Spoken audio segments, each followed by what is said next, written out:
Stacy Cook here at Northway Ford Lincoln, and today we're going to talk about how to set up a destination on your brand new 2019 Lincoln Navigator. First off, what we're going to do is we're going to press the talk button. Please say a command. Navigation. Navigation. Please say a command. Destination. Destination. Please say street address, intersection, POI, or a POI category.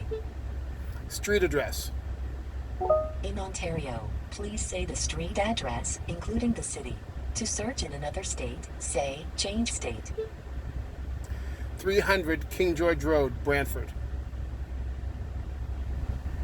When ready, press the voice button and then say set as destination, or say change something.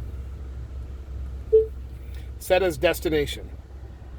Setting destination. Now we can do this a number of different Obey ways. traffic laws, be alert, and use voice commands while driving.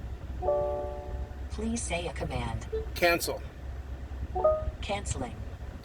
Now we're going to try this a little bit quicker. We did it by using one word. Now we can use combinations of words.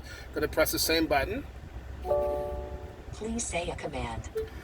Navigation, destination, street address. In Ontario, please say the street address, including the city. To search in another state, say change state. 300 King George Road, Brantford. When ready, press the voice button and then say set as destination, set as wait. Cancel. Canceling. It's that easy to set up the navigation as far as destinations are concerned in your new Navigator. Keep paying attention. We'll have more videos just like this. Talk to you soon.